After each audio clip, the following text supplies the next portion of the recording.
There is this really fascinating phenomenon that happens when you move into a new house or like an apartment. Oh, yeah. Moving boxes. Exactly. You bring in all these cardboard boxes, right?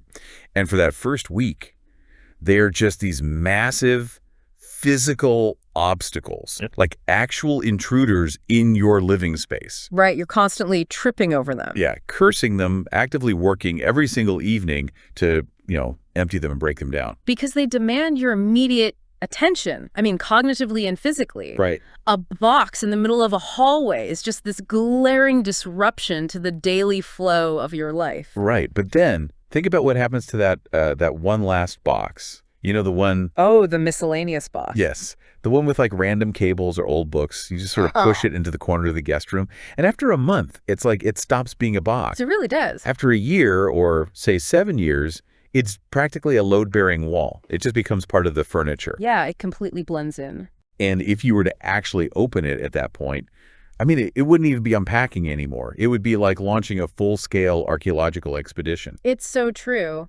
And, the brain's adaptability is actually incredible in that regard. It undergoes this complete psychological camouflage. Wow, psychological camouflage. I like that. Yeah, our minds literally update our internal spatial map to conserve energy. So we categorize that box as permanent background scenery. We completely stop seeing it entirely. Okay, let's unpack this, literally and figuratively. Welcome to our deep dive into a profoundly universal human habit, which is procrastination. It's something we all do. Oh, 100%. And today, we are exploring a source that takes this everyday quirk like that invisible cardboard box in the corner and really elevates it to something much, much deeper. Right. We're looking at a transcript from a July 2026 sermon. Yep. It's titled The Things Left Undone by Pastor Jared Harper.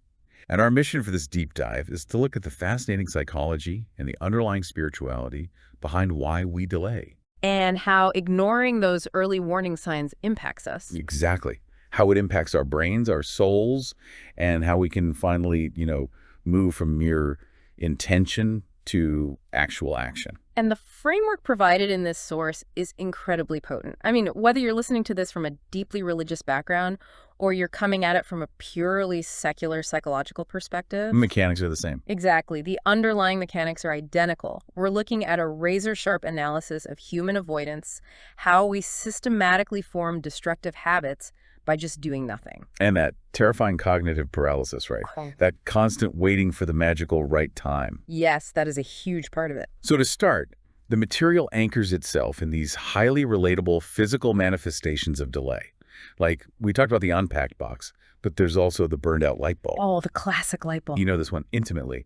Instead of just walking to the utility closet, getting a stepladder, and taking like 3 minutes to replace the bulb. Which is so easy to do. Right. But we somehow convince ourselves that it is vastly easier to just learn how to navigate our own homes in complete darkness. We literally adjust our entire physical existence around one dead light bulb. Why? It becomes this incredible display of misallocated effort. I mean, we will memorize the exact physical dimensions and location of a coffee table just to avoid bumping our shins in the dark. Rather than just solve the actual problem. Right, rather than solve it at its root. The irony highlighted here is that apparently fetching a stepladder requires too much emotional bandwidth, but rewiring our brain's navigational map to live in the dark. Totally acceptable. It makes no sense when you say it out loud. And there's a special call-out in the text for the defensive response to home repairs. Oh, the husband dynamic. Yes, specifically that classic dynamic with husbands. A wife mentions something is broken. The husband says, I know, I'm going to take care of it. And 3 weeks later, she gently mentions it again, and suddenly he's deeply offended. You don't have to remind me every 6 minutes. Right, the defensiveness kicks in. And then that defensive posture takes over, ensuring the project gets delayed so long that it might actually get finished, like sometime during the next presidential administration. What's fascinating here is the psychological mechanism at play when we actually take a half step toward fixing the problem. Oh, you mean the supplies? Exactly. Sometimes we muster up just enough energy to go to the hardware store. We purchase the supplies, we buy the specific screws, the perfectly matched paint, the replacement parts. And what do we do with them? We place them right next to the broken item. Yes, we just leave them there. The display. We literally create a little museum exhibit of our own good intentions, right in the middle of the living room. Because we haven't actually repaired a single thing, but we've created a visual testament that we intended to repair it. Right, like, look, I bought the stuff. And every single time you walk past, those supplies preach a little sermon to you. They sit there on the counter quietly saying, "You bought me in March." It's totally performative productivity. It's like, okay, yeah. Imagine you decide you want to start running. You want to get healthy. Okay, sure. So you go out and buy a $200 pair of high-tech neon running shoes. You bring them home, and you place them meticulously by the front door. Right, where you can see them. Exactly. And every time you walk past them, you feel this little surge of accomplishment, as if placing the shoes by the door is somehow going to make the shoes go out and do the jogging for you. You're buying the feeling of doing the work. Exactly. Yeah. You bought them to feel productive without actually having to sweat. And your brain is actually hijacking its own reward system in that moment. You get a dopamine hit just from the purchase. Wait, really? Just from buying the shoes? Yeah, your brain rewards you for the intention as if you actually completed the grueling physical work. And, we don't do this because we're inherently lazy. We do it because we're waiting for a magical set of circumstances. Ah, the magical right time. Right. We tell ourselves we'll finally do the hard work when life slows down. We wait for this mythical day when nothing unexpected happens at work, when no one needs our attention. And when we wake up just overflowing with spontaneous, limitless motivation. Exactly. But that day is a complete fabrication. Life apparently never received the memo that it was supposed to slow down and accommodate our schedule. Never once. And motivation is notoriously unpredictable. I mean, you might feel ready to completely overhaul your entire existence at 11:00 p.m. while lying comfortably in bed. Oh, I am that person. The 11:00 p.m. visionary. Right. But when that morning alarm goes off at 6 a.m., the visionary who made those ambitious midnight plans is simply no longer available. We have all been that 11:00 p.m. visionary and that 6:00 a.m. realist. Yeah. But, while navigating a dark hallway because you won't change a light bulb is kind of a funny quirk, the material pivots here. It takes a more serious turn. Yeah, it shows how this exact same behavioral loop becomes incredibly dangerous. Ignoring physical warning signs doesn't just result in stubbed toes. It can literally lead to structural collapse. Right. There's an ancient observation referenced here from Ecclesiastes 10.16. Which says what? It says, "Through laziness the rafters sag. Because of idle hands the house leaks." The key insight there is the silent progression of decay. Right, because houses don't usually collapse in one single dramatic cinematic explosion. They fail incrementally. Exactly. It's the dripping faucet that drips for 6 months before the pipe finally bursts. Or it's that weird rattling engine noise before the car just completely dies on the highway in the rain. Yes. There are always signs that attention is needed. But human beings possess this remarkable, almost terrifying ability to become comfortable with those warning signs. We really do. Think about a strange noise in your car's engine. At first, it genuinely concerns you. Your heart rate spikes. But after 2 weeks of hearing it every single morning, you just turn the radio up louder to drown it out. We don't fix the engine. We just find a highly creative way to keep it from talking to us. Which leads me to wonder, honestly, is it possible that we actually expend more energy finding creative ways to avoid a task that it would take to just fix the problem? Oh, absolutely. Like when I have a difficult, conflict-heavy email to write, suddenly I am compelled to deep clean a kitchen that is already sparkling clean. Or I find myself intensely researching the weather forecast in 3 different international cities. It's amazing how productive we can be when we're avoiding something. We can work extremely hard at avoiding work. It's exhausting, though. It is. Yeah. The cognitive dissonance of knowing we need to do something while actively choosing not to do it drains us. We justify the avoidance by saying we need to be in the right frame of mind. Or we need more information. Right. But subconsciously, we're just hoping the problem gets discouraged and leaves on its own. Which never happens. Never. Problems usually just wait for us, and they compound while they wait. A minor misunderstanding at a family dinner becomes 5 years of total distance. And this is where a profound reframe is offered in the text. We are culturally conditioned to treat warning signs like that check engine light as an enemy. Yeah, we think, oh great, this light is just trying to ruin my commute. But this perspective suggests we should view these warning signs as mercy. Mercy. I mean, that's a very strong, heavily loaded word for a $1,200 car repair bill. It is, but think about it. Putting a piece of black electrical tape over the dashboard light might make the dashboard look better aesthetically. But it does absolutely nothing for the failing transmission. Exactly. The warning sign is an intervention.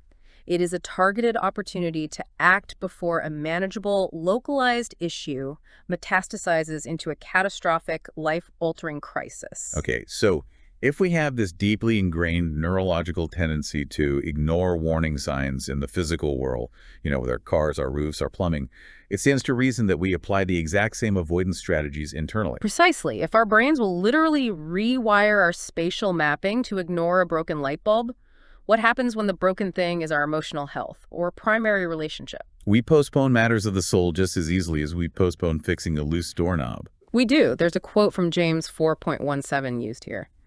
If anyone then knows the good they ought to do and doesn't do it, it is a sin for them. And this introduces a really compelling distinction between sins of commission and sins of omission. Right. Sins of commission are the active things we do wrong, the lies, the theft. But sins of omission are the right, healthy things we just continually neglect to do. Intention that perpetually fails to become action. The road of spiritual and emotional regret is heavily paved with incredibly sincere intentions. Yeah, people genuinely think, one day I'm going to deal with this toxic attitude, or one day I'll finally forgive that person who wronged me. One day I'll make things right with my kids. But saying one day for a decade quietly morphs into meaning not today. Yeah. And the material calls this the enemy's most subtle strategy. And this really struck me. It's a powerful point. Because the idea is that an opposing force, whether you view that as a literal spiritual devil or just the internal psychology of self-sabotage, doesn't actually need to convince you to completely reject positive change. Right. He doesn't need you to shout, "No, I will never improve." Exactly. He just needs to persuade you to say, not yet. The trap of the perpetual pause. If you can't be made to outright revel, saying, "not yet," achieves the exact same destructive result over a long enough timeline. It's chilling when you put it like that. Because delayed obedience eventually becomes disobedience, completely bypassing any conscious, dramatic decision to rebel. Okay, I have to stop you there and push back a little on behalf of the listener. Mm-hmm. Because calling a delayed task a sin of omission feels, incredibly heavy-handed. How do you mean? Well, if I'm just putting off apologizing to a friend because things are awkward, I haven't actually done anything malicious. I'm not a villain. I just haven't gotten around to it yet. Isn't just normal procrastination. If we connect this to the bigger picture, looking at the trajectory rather than just the isolated moment, the danger isn't the single delay. Okay, then what is it? The danger is what the compounding delay does to your internal compass. Prolonged delay creates a new baseline for what feels normal. The unfinished, fractured condition begins to feel natural. Oh, like the load-bearing cardboard box in the guest room. Precisely. At first, your conscience might really bother you about harboring deep bitterness toward a family member. It keeps you up at night. But if you let that bitterness sit there long enough, eventually you learn to justify it. You build an entire psychological framework to protect it. So the true danger isn't merely the postponement of the apology. It's the gradual, silent loss of your sense of urgency. Wow. The text references Hebrews 3.13, warning against a heart being hardened by sin's deceitfulness. A human heart doesn't turn to stone overnight. It hardens imperceptibly, right? As conviction is repeatedly felt and then repeatedly, systematically ignored. Exactly. The discomfort we feel, that nagging guilt about not making the phone call, or the anxiety about a habit we can't seem to break, that is the check engine light. It's the mercy trying to get our attention before the emotional engine blows. Right. When you feel that sharp sting of conviction, it isn't designed to humiliate you. It's illuminating where healing is urgently needed. It's pointing out the tiny water leak before the entire drywall ceiling caves in on your living room. Yes. So once we recognize this not yet trap and we finally see the warning signs for the mercy they are, how do we actually break out of the paralysis? That's the big question. Because recognizing you need to have a terrifying conversation and actually opening your mouth to have it are two very, very different things. The text offers a perspective that balances deep comfort with a very sharp challenge. It notes from Psalms 103.14 that God knows how we are formed and remembers that we are dust. Okay, meaning what? Meaning the baseline expectation isn't sudden, flawless, robotic perfection. There is an intimate understanding of our fragile weaknesses, our irrational fears, and the complex history behind our pain. But knowing we are dust doesn't mean we get a free pass to stay dusty. We are still actively called forward to bring our messy, unfinished pieces to the table. And here is the mechanism for overcoming that paralysis. Strength is offered for the next step. Just the next step. Yes. We so often paralyze ourselves because we demand a guarantee. We want absolute certainty that we possess the emotional strength to solve every possible secondary problem that might arise over the next 5 years if we take action today. But the reality is, you only get the strength for the specific step you are being asked to take right now. Exactly. There is this incredible historical narrative used here about Israel crossing the Jordan River from the book of Joshua. Oh, this is a great example. The priests are carrying the ark, and they are commanded to cross this rushing, dangerous river. But the water doesn't part while they are standing safely on the dry bank, holding a committee meeting about the promises of God. Right, they don't get the miracle while they're comfortable. No. The river only stopped flowing when they physically stepped into the turbulent water. They had to place their bare feet into the danger before they saw the way open up. Waiting to feel ready is a massive cognitive trap. We always think feeling creates action. We do. But in reality, action must precede feeling. We constantly demand that all of our fear be completely removed before we act. But you have to take the step while your hands are still shaking, and the courage meets you in the middle of the action. Yes. It's like, think about driving at night on a dark, winding country road. You turn the keys, the headlights flip on, but you can only see the next 200 feet. Right, you can't see the whole route. But you don't put the car in park and refuse to leave your driveway, demanding that the headlights magically illuminate your final destination 10 miles away. The physics just don't work that way. Exactly. The actual physics of the headlights require the car to maintain forward momentum to cast light on the next stretch of asphalt. You have to move forward into the darkness for the light to reveal the rest of the road. That's a perfect analogy. Courage is frequently misunderstood as the total absence of fear or discomfort. But courage is simply deciding that obedience or taking the necessary right action matters slightly more than your current comfort. Since action has to come before comfort, the deep dive naturally zeroes in on the absolute most uncomfortable tasks of the human experience. The interpersonal baggage. Yes, the heavy relational stuff we avoid at all costs. Because nobody wakes up on a Tuesday excited to have a grueling, tear-filled conversation. Nobody blocks out 3:00 p.m. on their calendar and writes, "Uncomfortable vulnerability, can't wait." Never. That is exactly the moment we decide it is a matter of national security to reorganize the spice cabinet alphabetically. Right. Anything feels wildly productive if it helps us avoid the real issue. And the biggest, most terrifying issue usually involves forgiveness. It does. And forgiveness is often delayed because it is fundamentally misunderstood. The text provides a very clear, boundaries-based definition. What does it say? It emphasizes that forgiveness does not mean pretending that a deeply hurtful action was acceptable. It doesn't mean you have to immediately restore intimate trust where trust was violently shattered. I think a lot of people delay forgiving someone because they think it requires them to look their abuser in the eye and say, "What you did to me was fine." Exactly, and that's not it at all. Instead, forgiveness is defined as surrendering your right to revenge. An internal severing of ties. Yes, it's refusing to allow someone else's toxic past actions to govern the emotional temperature of your present heart. Quoting Ephesians 4:26 and 27, there is a warning against letting the sun go down on your anger. Because it gives the devil a foothold. Right, a foothold. And a foothold is just a small, seemingly insignificant space that allows something negative to advance and eventually take over the entire room. Unresolved anger might just sit quietly in the corner of your heart initially, but it eventually influences the entire ecosystem. You get wounded in one specific relationship, and suddenly, without realizing it, you are building defensive walls around every relationship. Wow. Resentment stops being just an unfortunate event that happened to you, and it morphs into your actual identity. You start filtering every interaction through the lens of your pain, living as though your trauma defines who you are. That is so heavy. But, on the flip side of granting forgiveness is the agonizing process of asking for it.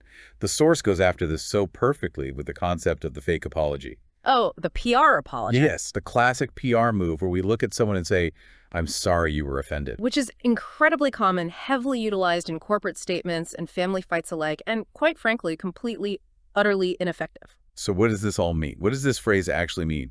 "I'm sorry you were offended," is really just a highly polite, socially acceptable way of saying, "I'm sorry your emotional constitution is so weak that you reacted incorrectly to my absolutely perfect behavior."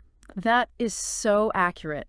It's an explanation disguised as an apology, heavily guarded by an internal defense attorney. It's pure ego preservation. Admitting genuine fault feels like a localized death to the ego, so we just avoid it. A real apology, as noted here, strips away the defense. It simply says, I was wrong, I hurt you, please forgive me. No caveats. Right.